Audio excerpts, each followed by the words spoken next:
Yep. Hi YouTubers, Bob Curry once again, SAS, locks picking and survival. Right, today we're going to look at lever locks, taking you a stage further in the ability to open locks. Why would you need to know lever locks? First of all, they're out there. These cheap 2 lever locks are on many properties, along with the 3 and the 5 lever. And the 5 lever can be non-British standard and British standard. You need to know how to open these locks up, how to defeat them. You might be in a situation where that is causing you the ability to, restricting you the ability to get shelter for the night, or to forage supplies that you might need to carry on with your journey wherever you're going. I don't advocate going near buildings if you're in a survival situation. It is dangerous because you've got to remember you're not going to be the only ones out there, and you could come across other groups of people, especially if you're on your own, and there could be a confrontation. But if you have to do it, and this is all you've got, and you completely run out of everything, or the weather is so bad you need to take shelter somewhere, you need to get in, and you need a comprehensive lockpick kit. You saw my other videos, hopefully, on pin tumbler lock picking. You need all of that stuff, and now we're going to look at lever locks. And they are all over the world. They're not just in the UK. Europe's got them, Middle East, Far East, everywhere uses lever locks. In fact, the Egyptians invented it. So that's how far they go back. Right, the first one we're going to look at, first of all, is the 2 lever lock. Now, this is what we call a 2 lever bullet warded lock. Now, where does that get that from? The keyway is wavy shape, it's bullet warded. Now, wards mean obstructions, so that tells you that there is a physical obstruction in that keyway stopping that key going in. Now, when we look at the key, we've got a wavy shaped key here, and we'll have a closer look at this in a minute. Only that shape will fit that keyway. Now, with a lock like this, they're low grade, there's only 30 different key combinations to one of these locks. So they're very low. However, they were fitted on front doors, porches and back doors and French doors for years and years. When everyone thought they were they were safe, these were good enough. Okay, so let's have a look how the lock works. Right then, what we're going to do now is look at how the lock works. This is called a sash lock. It's an upright mortise, i.e. the follower is on top of the keyway. Any lock that's like this is a sash. If you've got the follower behind the keyway, it's a horizontal lock. Here's your spring bolt or latch, and there's your deadbolt. Right, let's have a look at what's inside the lock. We'll take the cap of the lock off by undoing this screw, and we'll have a quick strip down. Here we see inside the contents. This is the action at the top here. Yeah, these are the feet of the action, and this is called the follower, and those are the horns there. This is the bolt spring here. What we've got down below is we've got the deadbolt. This is the head of the bolt. This part's the tail. This is the pivot post where the eye of the lever sits over. There's your lever there. These levers are in reverse order, i.e. the front pocket faces away from the head of the bolt. Where better quality locks, the front pocket will face the head. Yeah, so the pivot is next to it. There's your front pocket, there's your gate, there's your rear pocket. That's called your bolt stump, which is the direct locking device. That's your lever face there. That's called the bar. This is the belly. There's your bullet warded keyway. If I hold that up, you can see that there's warding around that keyway there. Let's strip this lock down. Now, it's half been done for me by the follower dropping out. We'll take that out. When we strip a lock, we take the levers out and place the first one in front of you and then work them away, working on the principle, last one out, first one back in. We then remove the deadbolt. We're then going to take the action out the top. So remove the bolt spring and remove the action there. There's the lock stripped, quite straightforward. If we wanted to reverse the action eye for the opposite handed door, we just turn that over when we put it back together. Quite straightforward. So we'll put it back together, put the spring back in place, put that on there, up on there, put the follower back in, behind there, and put the deadbolt in. Throw the deadbolt from the top, bend the spring, and put it on the pivot post, the eye over the pivot, and there, like that. And that goes back in there. We then take the cap of the lock and put the cap in. Yeah. Once the cap's back in place and everything's fitted, Move that about a bit to get it in. Yeah, it's bending a bit. Something's not quite right in here. Okay, we'll put that back in and we try it. We hold the cap on first and see if it throws and retracts, which it does. So it works nicely. Okay. Right then, let's have a look at opening this lock, picking it. As I said before, there are only 30 different key combinations to this lock. Now, we have here a set of jiggler picks made by Paul Suber at Suber Tools, a man I've known for many years, and he turns out some quality stuff. What he's got here, there are, as I say, 30 differs, but there are only 7 keys here.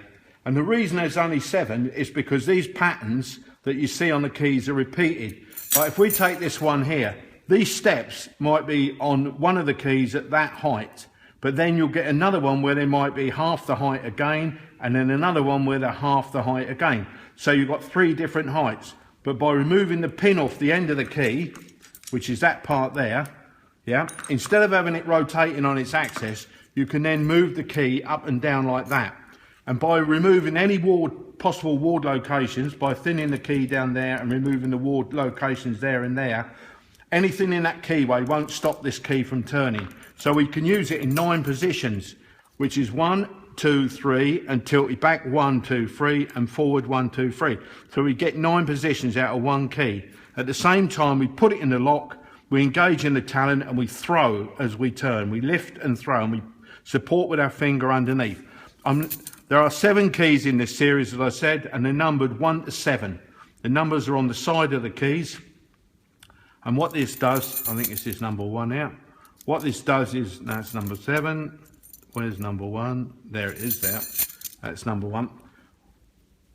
The number's on the side, and all you do is start from number 1 upwards. 2, 3, 4, 5, 6, 7 till the lock opens. Quite straightforward. Now, these locks come in 2 lever, 3 lever, and I have seen 4 lever versions of these during my time. Okay, but normally 2, 3 levers, and most of the time you'll get these open. If you can't open it with this, we have to use what we call a 2-in-1 pick, which I'll show you in a later video. Right then, what we're going to do now is look at these 7 picks, and we're going to try and open this lock. The bolt is shut. When you put a lock in a vise like this, always put the fore end of the lock in the vise. Don't put the lock case in, you'll crush it. This is good for training. Right, we're going to take the number 1, as you can see. Clearly, the number 1 is on the side there, printed on there. We put it in the keyway, and we put our finger underneath, and we lift it in 3 positions.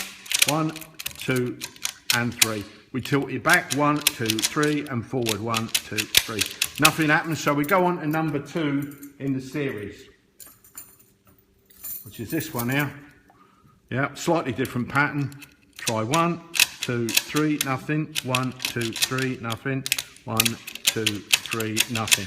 Give it a good go. So we need number 3 in the series, which is not that one. It's not that one.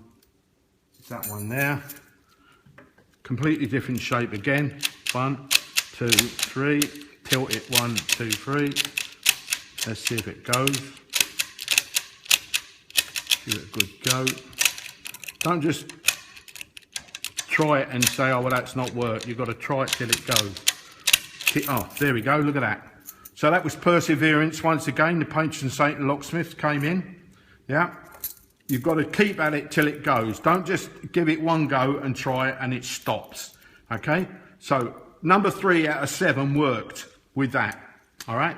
Good picks and essential items in your lock pick kit. They don't weigh much. All these tools are not going to put loads of weight onto your tools. Right then, those tools are not the only tools that open these types of locks. There are wire tools that we can use. First of all, we can use a cut down key. This is a safe key, 7 gauge, and all we've done is took the pin off and removed all the warding locations, possible ward locations, and we've trimmed the end. So the T shape on the end, known as a T key, will open the lock in a lot of cases. Yeah. Then we can go on to wire tools, and we have a whole selection of these. You can purchase these pre-shaped. So you can buy them already wound with different shaped ends on. These work very well. And these are the three main shapes that you're going to get in these types of locks. These also open rim type locks. The back door lock of the old council house back in the 50s, for those of you who can remember that, I certainly can. Shows my age. But those types of locks can be opened by this, and so can these bullet warding type locks, using those. If all of those fail, what else do we go to?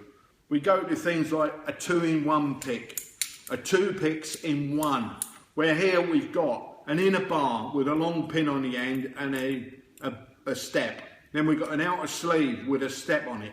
These two steps are the same height, exactly the same height. And then we've got a wheel on the back of the outer bar, outer sleeve, this one, and we've got a wheel on the back of the bar, the inner bar. And here we've got a tensioner. We've got 2 holes drilled, screwed in, one in there and one in there. These tools I brought in, I upgraded them to stainless steel from what they were made of before. When I came into this game, a lot of people made their tools out of car brake pipes and the old penny coin, pre-decimal penny coin, and they were using those. I got a grip of these, found a surgical instrument company to manufacture them, and these are now the norm throughout the trade, and they have been for the last 10-20 years. So if you're going to buy a 2-in-1 pick, you'll probably buy one of these. Only buy stainless steel. Don't buy any other manufactured material, because they won't last. Yeah. These are silver soldered on the end and designed to give if you put too much tension on. But I'm going to talk about those in my next video when I talk about 3 lever locks and the opening techniques used to open these up using those tools. Also, for the heavier type locks, the big old rim locks that we get in the Victorian houses, we can use these. These are made out of silver steel. They're the same shapes again as what we had before, but they can be raised. The head of it can be extended and extended, so they're much bigger for the heavier, bigger locks, where you need a more stronger piece of metal than what you've got there.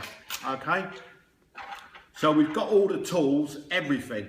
These are the basic things that we need. What we've got then is we've got the expensive stuff that comes in the Gucci boxes, not made by Gucci, but the Gucci boxes, and they really get you in where you need that extra special skill.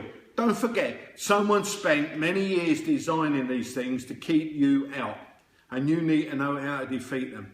And this is one way. By doing this, you can do it. And also, don't forget that there's a lot not to forget in this video. Don't forget that I run 2-day courses at my workshops in Hereford, where I will train you on how to use these tools hands-on.